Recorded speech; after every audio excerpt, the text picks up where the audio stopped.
right, welcome to our latest Swampcast. We're here on the at the Swamp, which got a little loud today, Robbie, right from the start. The first play, the turnover, it was as loud as I've ever heard it here, Pat. You could feel the noise. And then, you know, it's kind of funny because I was saying up in the press box, it's because they're on the 2-yard line doesn't mean they're going to score. No, that was no guarantee there at all. But they hit the third down pass to Reed, and the place went nuts again. Yeah. And then you had the other turnovers, and you know, here's Florida 21-6. Now I will say this. Will Muschamp had made a lot of mistakes this year, but calling that timeout at the end of the half, that was a bad mistake. Yeah. Get off the field. Yeah. It's 21-3. You get the ball in the second half, you're not going to go down the field on you've got 29 yards at the time, but at any rate, we'll forgive him for that. Well, yeah, that momentum disappeared quickly. It did. That drive to start the second half, and then, you know, really the fourth quarter, I wrote this in my column, it was a battle to see which band could play the loudest. Yeah, it was. It was almost like nobody wanted to watch the game anymore because it was such a rout, but I don't think any of us saw this coming, Robbie. No. I mean, I think we all felt comfortable Florida at home should win the game. But in the parking lot, I went to a bunch of tailgates to see a bunch of friends, and they all kept asking me, "What do you think? What you feel?" I go, "I have no feel. Yeah, no feel for this game." No. But Pat, people across the country that didn't watch the game, they're going to pick up the stat sheet and say 188 yards and 44 points. How did they do that? Was it a typo?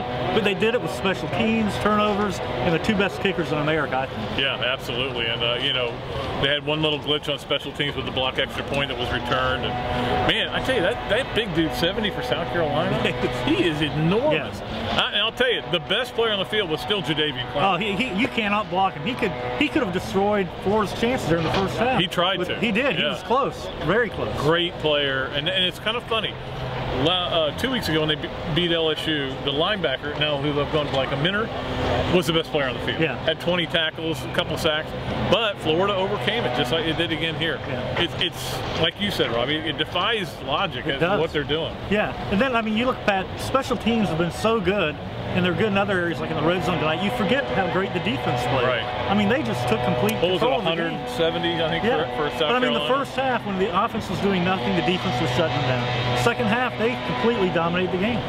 Yeah, and you know, it's funny because it's so weird. Special teams until last week, certainly Christie and Sturgis were great. Yeah. But every other area, they had done nothing. Yeah. And now all of a sudden, they're on just fire. dominating the game. But Christie, the way he flips field position is amazing. It is. Florida will have the ball on its own 15, and South Carolina gets on its 30. I mean, you've seen it every game.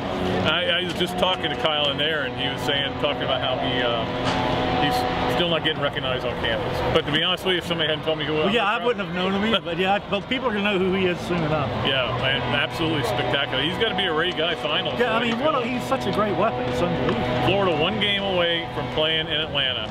I don't think any of us thought that was going to happen this year, but they're 1 game away, and it's, of course, the mighty Georgia Bulldogs next week.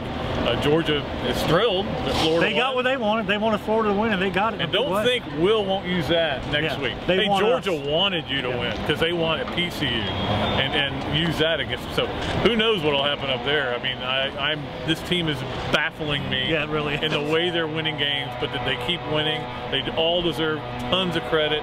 The crowd deserved a lot of credit today. I tell you what, LSU and South Carolina games. No touchdowns given up. No touchdowns given up, but I mean, I'm telling you, those crowds were, I don't know. It's hard to ever say whether it's the loudest ever because, you know, 97 FSU, I don't know that anything will ever be that loud. 93, or was it 91 Tennessee? There have been some unbelievably loud crowds, but it was no less loud today. Yeah, and Pat, this is a team where stars are starting to emerge, like Purifoy, Elam, but still they're winning. These are all team wins. There's no real, no All-American standout on offense or defense. Their team wins all the way, and you got to love that as a coach. You do. And by the way, when we were walking out, there was a lady who said she watches all of our Swampcasts and all of my TV show and radio show. I just want to thank you. That was very nice of you to say. That is nice. And all the people out there that I saw in the tailgates, we're excited. They're excited to be going to game games. Oh yeah, and that's great. It's going to be electric in Jackson. It is going to be crazy. All right, we will. Well, Florida clinches with a win. They clinch with a win. Yeah, they clinch with a win next week. We will be back with you next week. We'll preview the Florida-Georgia game, and I know you're looking forward to that. Until then, Pat Dooley, Robbie Andrew, other games with Sun saying so long from the Sunshine State.